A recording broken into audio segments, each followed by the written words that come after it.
ndagusubije mwifurije ibihe byiza wowe dukomeje kubana kuri General Knowledge Entertainment. Uyu munsi reka tugaruke mu buzima turebere hamwe bimwe mu bintu by'ingenzi byangiza impyiko ukwiriye kwirinda.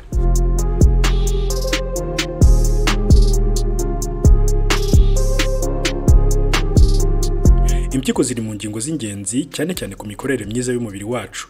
Zifasha mu gusukura amaraso, kwinjiza imyunyungugu mu mubiri, kuringaniza acide mu maraso no kwikiza imyanda n'ubundi burozi buba buri mu mubiri. Ni kenshi ujya wumva ko runaka akeneye guhindurirwa impyiko kuko izo yari afite zangiritse. Kugira ngo zangirike zigeraho zihagarika gukora burundu bisaba igihe kinini kugira ngo bigaragare. Kuko burya zishobora no gukora zifashishije 20% by'ubushobozi bwazo bwose.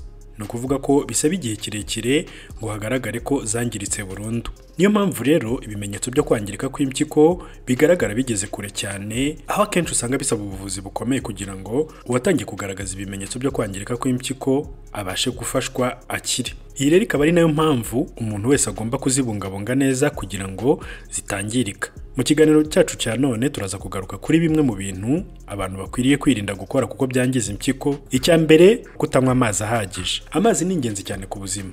Impyiko zikenera amazi menshi cyane kugira ngo zibashe gukora neza. Mu gihe rero utanywa amazi ahagije bishobora gutera uburozi cyangwa se toxins kuba bwinshi mu maraso, ahanini bitewe nuko nta mazi ahagije agera mu mpyiko ngo zibashe kubusohora. Umuntu akaba agirwa inama yo kunywa amazi menshi ahagije, nibura umuntu akaba yanywa litiro ziri hagati y'ebyiri n'eshatu ku munsi. Icya kabiri ni ukurya umunyu mwinshi. Nubwo umubiri ukenera sodium cyangwa se umunyu kugira ngo ukore neza, gusa kurya umunyu mwinshi byongera ibyago byo kwangirika kw'impyiko, bikanazana umuvuduko ukabije w'amaraso, high blood pressure. Ku munsi umuntu ntaba agomba kurenza garama 5 z'umunyu. Ibi bikajyana n'isukari kuko burya abantu bafata isukari nyinshi bibongerera ibyago byo kugira proteine mu nkari. Proteine mu nkari ni ikimenyetso cy'uko impyiko zawe zangiritse. Gusa ubimenye hakiri kare ibi bishobora kuvurwa. Ikindi cya gatatu batubwira kiri mu byangiza impyiko z'umuntu ni ugufunga inkari kenshi. Gufunga inkari kenshi byongera ibyago byo kuba wazana utubuye mu mpyiko, kidney stones, cyangwa se zikangirika burundu, ibyo bita kidney failure. Abahanga batugira inama ko igihe ushakiye kwihagarika ukwiye guhita ujyayo udatindiganije kuko biri mu bigufasha kuba utagira uruhare mu kwangiza impyiko zawe. Ushobora kwibaza igihe wemerewe gufunga inkari. Nubwo uruhago rw'umuntu rushobora kubika hagati ya mililitiro 400 na 500 z'inkari, no kuvuga hagati y'agakombe n'igice na 2, uburyo rwuzuramo bugiye butandukanye kuri buri muntu. Kuzura k'uruhago biterwa n'impamvu nyinshi, akaba ari nayo mpamvu utamenya igihe nyacyo umuntu ashobora gufunga inkari.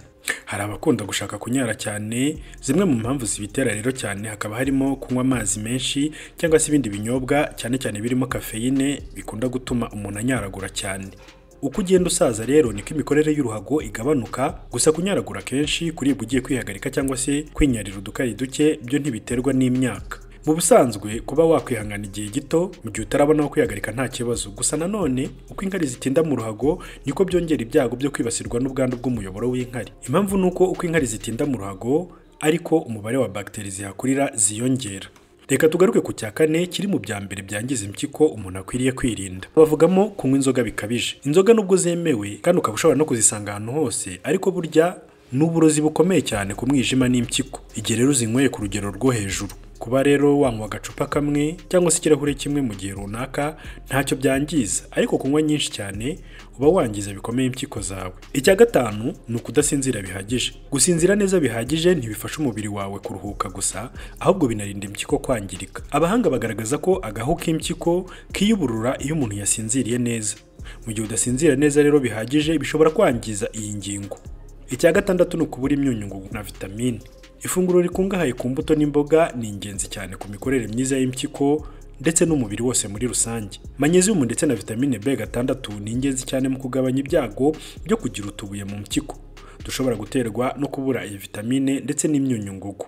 Icya nyuma bagarukaho hano ni ukurya proteine nyinshi zikomoka ku matungo. Kurya ibibonekamo proteine nyinshi nk'inyama z'umutuku byongerera cyane akazi impyiko. Uko izi proteine ziyongera rero bivuze ko impyiko zisaba gukora akazi kenshi kandi gakomeye, bikaba rero byazitera kwangirika burundu cyangwa se kudakora neza. Nizere rero ko wumvise bimwe mu byangiza impyiko ukwiriye kwirinda, kandi byinshi muri ibi birashoboka ko umuntu yabyirinda.